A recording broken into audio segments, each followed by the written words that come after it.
It's your girl Elevate. We back with another video. So, this was me, April 22nd of last year. And being as though I told you guys I would give you guys an update on the journey of not smoking. Being as though I have gave my life to Christ, this is so much more of a bigger testimony than just a year ago when I was telling you guys, hey, yo, I'm gonna give you an update. Like, this is the up of the utmost dates. You get what I'm saying? So with that being said, let's get to it. Can I be Wait, are we recording? waiting? You don't know how it feels. So, when it comes down to it, when I made that video, if you can't tell, the way in which I was speaking was giving the impression that while I'm going on this journey, I want you guys to understand this is something I do not play with no more. Like, I don't dibble. I ain't finna dabble. And it was 30 days into me really understanding I really am stopping. But if you guys check out that video, you'll see that I said at the end of the video something like, this might not be forever. Now, obviously I've changed my mind on that stance. Also to the fact that I know the things in which my values stand on right now are completely different than in that video. That video was taken on April 22nd of 2023. April 9th of 2023, that's when I had fully submitted myself to going to church. And if anybody knows what April 9th of 2023 was, it was Easter. Now, being as though every year for Easter, when I was a child, I used to go to church with my grandma, I felt as though that's the easiest day for me to venture into that world without feeling like, oh, who's this girl coming into church? So I decided on April 9th, hey, I'm going to take myself to church, go there for Easter, and then continue to keep going. So in that video was made 30 days after I had stopped. And that was already into my journey and start of my journey with Christ. So obviously in the church, they don't want you doing stuff like that. Like, that's not to say that there's not Christians that drink, there's not Christians that smoke. But when it comes down to what God would want for you, that's not something that they promote. Like, they don't say, oh, God made it so you can indulge in it. The aspect of being saved is Jesus is saving us from the corrupt nature of this world. So in the aspects of the world being corrupt, there are multiple scriptures that you guys can go and venture on staying away from things that are worldly. So worldly to the Christian is not godly. So if you look at how society is moving right now, most people smoke. And so when you think about being set apart from the world, you have to look at, okay, if everyone's smoking and God tells me to be set apart and not do things that are worldly, it seems like the world is going with smoking, so I should go the other way. Now in that video, I gave my testimony to who I was before. And then I also told what I want going forward for me is to show you guys the journey in which it presented itself. So it's been a year. And when it comes down to it being a year of me not smoking, it's so many things that I can attest to the absence of smoking that I touched on in that video in those 30 days, but it's unexplainable after a year. So for one, I no longer really have the desire to be around smoke, let alone weed smoke. That's the face that I get. When I smell it, I'm just like, and it surprises me because I feel as though, okay, you were just smoking a year ago. How I feel towards it now is like completely shifted my mindset on it. It's like, you stink. And it's like, you know, I'm not coming down on nobody, but when it comes down to the aspects of you stink, yeah, it stink in here. That's what I'm saying. It stink in here. And it's so funny because I wouldn't have said that a year ago. Definitely wouldn't. Because I was so used to it. If you're so used to a smell, when you get put in a room with that smell, you just conform to it. So now, the confirmation that I don't really rock with it that much is evident. When I walk into the room and I smell it, I'll be like, can I do that? Is that what it is? What the kids smoking nowadays? I seem like an old grandma almost. Like, it's just like, you don't gotta do that. So, for one, my sensitivity to it, big. I don't like it. I don't like the smell of it. I don't want to be around it. That's it. Secondly, I can speak better than I felt myself speaking in so long. When I tell you, it's so much more easier to connect my thoughts and relay them to somebody in a formation that will make them understand it. It's like I was dumbing myself down in that realm. It's almost as if, you know, the people who are watching this that smoke or have smoked, when you smoke, you get a sense of, this is making me the true me. This is making me the lit me. This is making me the fun me. This is making me the funny me. This is going to make me be able to rap better. This is going to be making me be able to paint better. This is going to, like, there's so many things you attach to yourself through smoking.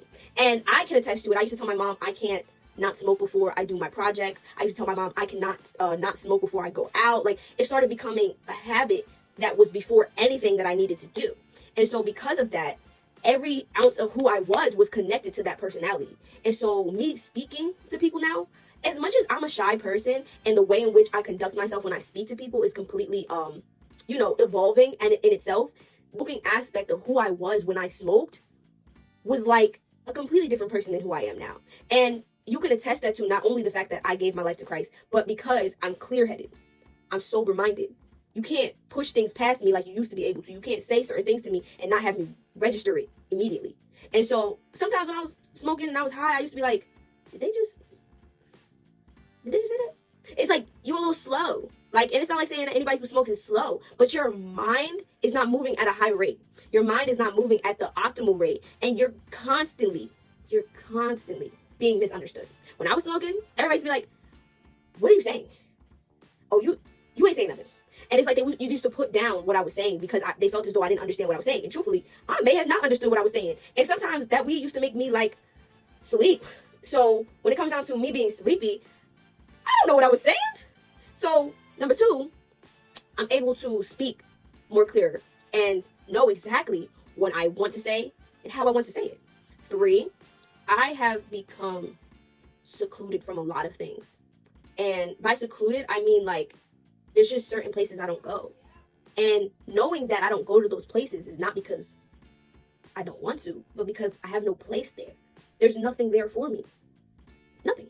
Absolutely nothing. And because there's nothing there for me, I don't engage with it. And when I say nothing there for me, if I'm a person who is sober and have a sensitivity to smoke, why would I walk into a big hot box full of people? That don't even sound right. That sounds like, okay, I know I don't rock with this stuff, but I'm gonna just walk into an arena of it and say, this is so great. No, it's not going to make me feel good. It's not going to make me feel like I belong there. And God tells you, there are places that you don't belong no more, honey.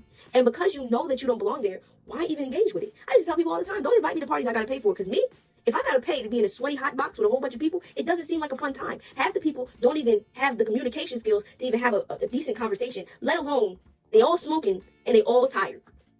Everybody want to eat. Why do I have to be there?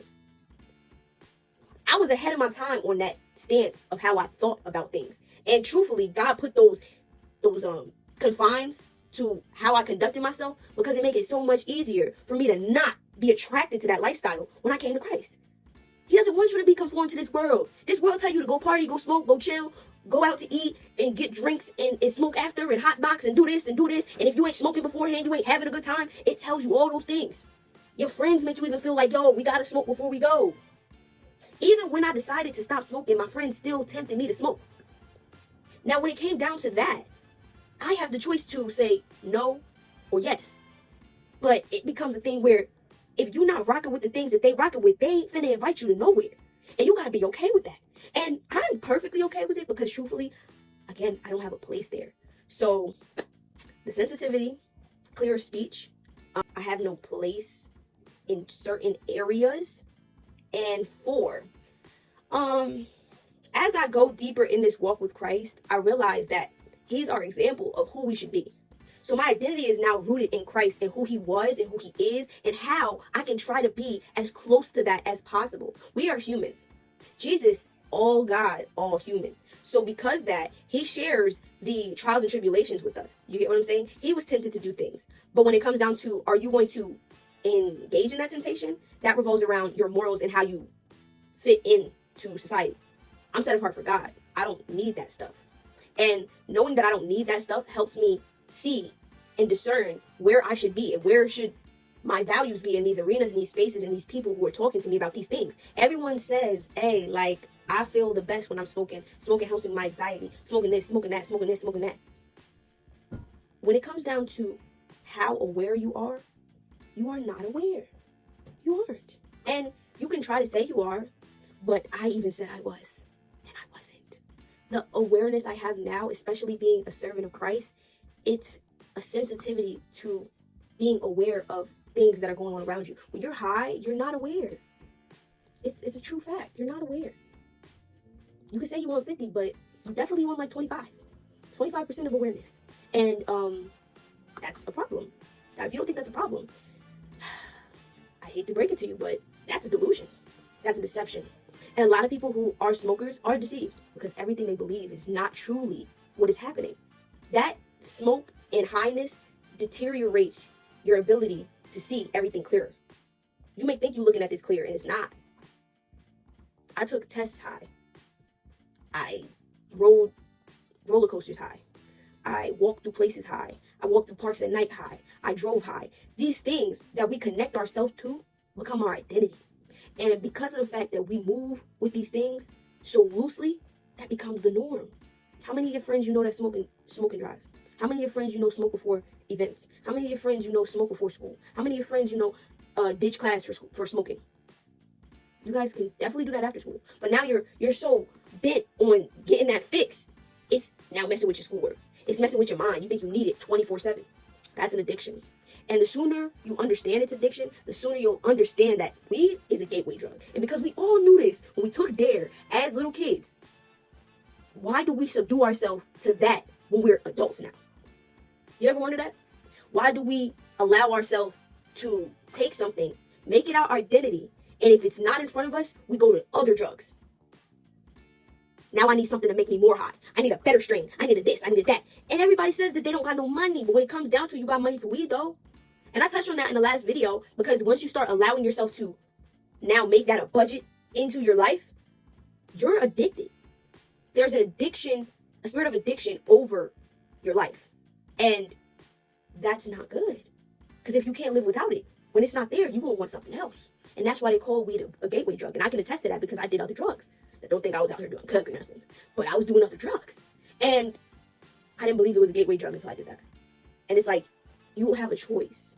Do you want to choose to be clear-headed or do you want to choose to be unaware? The Bible says. Now, if anyone knows who I am right now, I'm a servant of Christ. So when I give you guys advice and I give you guys the testimony to my life and how I move now and who I was then is not who I am now, I'm going to give you why. And you have the choice to believe or not believe. But I'm going to tell you that this is the way it should be. This is the way it is. This is the truth. And you can choose to believe the truth or not. Deception is real. Whether you believe you're deceived or not, deception is real. And people twist the truth to conform to how they want to live their life. So when you watch this video, I hope that you take heed to what I'm saying and you make adjustments however they suit your life. But I'm a servant of Christ. And Christ tells me this that I'm going to tell you. So, 1 Peter 5:8-9 says, be sober-minded, be watchful. Your adversary, the devil, prowls around like a roaring lion seeking someone to devour.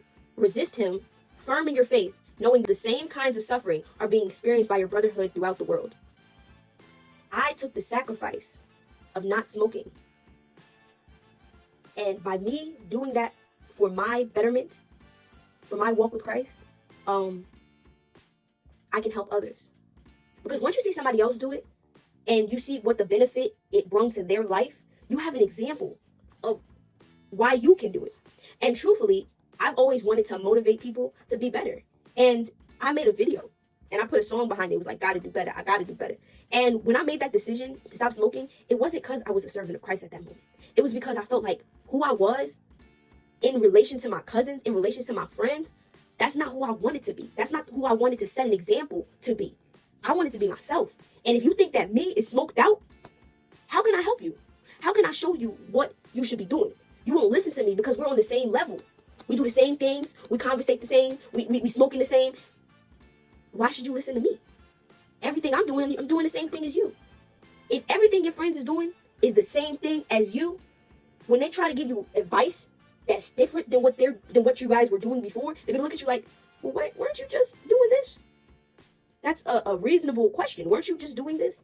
Yeah, but if my foundation and what I stand on is no longer that, you have the option to now look at it like, there may be a reason why she's not doing this anymore. I see what it's doing for her not to do this anymore. And then you have the option to follow through. The devil wants you to be deceived. The devil wants you to be high and unaware. The devil wants you to be so deceived that when you get the truth, it don't even sound like truth. It sounds like somebody trying to judge you now. I'm not judging the smokers. I used to be a smoker. But when it comes down to the truth, you're addicted. Do you want to be living in addiction your whole life? Do you want to set an example for addicts? Because that's what you're doing by being an addict. Anytime you need something that bad to fill a space, a void, a time in your life, you're addicted, and there's a problem. You have to resist him firm in your faith so that you know that you can help your brothers and sisters who are going through the same thing. At the time, I was doing it for myself. I was doing it to be a better singer, not knowing that God had a bigger plan for me. I'm now the worship leader in my church. My voice is at the best it's been since I was younger. And I took that step, not because God told me to, but I know that God had his eye on me and he was watching me. And he told me how to feel about myself in that arena, so then I wouldn't even look at that and be like, that's attractive. He guided me towards that goal and that decision. And now I'm walking with him. Now he knows that I'm not going to sit there and be deceived into that area anymore because I stand on who he is and what he wants for me. The second scripture I'm going to give you guys is, so be on your guard, not asleep like the others. Stay alert and be clear-headed. Night is the time when people sleep and drinkers get drunk. But let us who live in the light be clear-headed, protected by the armor of faith and love, and wearing as our helmet the confidence of our salvation. My salvation means the utmost world to me. I want to be with God when we get out of here. This ain't my last destination. So I'm not taking weed into heaven. I'm not taking weed into my next chapter of my life. I'm not taking weed into the times where I have kids. And this scripture tells you to be on your guard.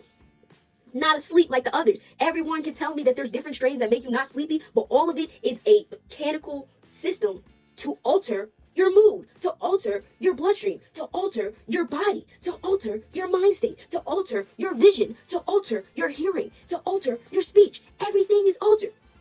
And you mean to tell me that you're clear-headed? Your head seems a little bit unclear. There's a lot going on up there. And even if there isn't a lot going on up there, even if it makes you docile and calm, what are you doing during that docile calmness? You could be working on stuff. You could be doing... I'm not coming down on people. I just want you to understand that it started with me as I need it for my anxiety. Then, like I said in that video, I was getting asked to go to Spark Ups every 5 minutes. So, because I do this, I have stake in these arenas. So, I could get invited to this arena, and because I do this thing, I have a place there. I have a place there. I have no place there no more. I don't have a place there no more. Nothing about that attracts me. I think it's like, I don't want to start preaching when I get into arenas like that. I want to be like, I just don't even want to be there. And if that makes me better than people, or that makes people think that I'm better than them, there's a certain level of, you understand where I'm at. Do you understand where you are at? Can you separate your values, morals, and what you want for your life? Because smoking doesn't bring anybody higher. It just makes you high. So when it comes down to, okay, your truth is, I've been smoking 17, 20 years. I've been smoking this, that, and the third, and this is what I do. This is my life. Okay. Have you ever tried a life without it? So then you don't know life. You don't know life. That's just like telling somebody who does drugs all the time, that's their life. Yeah, but if you get off of it, you might have a different one. So, okay, that's your life. Try living better. Try doing better. It's all a choice. And something that I'm going to tell you guys going forward is that we have choices, and depending on what we decide is what the course of our life is going to take. I choose to be a servant of God, and God tells me clearly, don't be asleep like the others. Don't be drunk with the drunkards. Don't be prowling at night, because that's when the devil is going to come for you. Build that armor of faith. I don't need that. I don't need none of that. God gets me so high in spirits, I could wake up and not need nothing. Nothing. Because I'm filled with the Spirit of God. I don't need to be filled with spirits and smoke. It's natural. Okay, it's natural. Are your lungs natural? Do your lungs have the capacity to, breathe correctly? You wouldn't know. Do we look at our lungs every day? No. Okay, you smoke papers now. There's still smoke going into your lungs. Do better. That's all I want for you guys, is to do better. And when I made that video with the intention to show you that there's a journey that I'm going on and I want you to come along. And now, knowing that I had that decision to make and I kept with that decision, it shows me determination in the fact that I know that I don't need it. If I did, I would have went back to it. But just like how we can get deceived into believing our vices are not that bad, you can get deceived into understanding that you're not doing anything that's bad. And because you think you're not doing anything that's bad, you're going to continue to do things that are detrimental to your life. It doesn't just end with smoking. Because you're deceived, there are more deceptions that will come along. Because you're not clear-headed. You're not sober-minded. You're asleep. And that's all I have for you guys today. Thank you for watching this video. Don't forget to like, comment, and subscribe. Even if you're not even agreeing with what I'm saying, hit that like button just so others can see what I have accomplished in this journey with my life given to Christ. I gave my life to Christ, and I hope that more people recognize him for who he is. Love you guys. Keep up with me.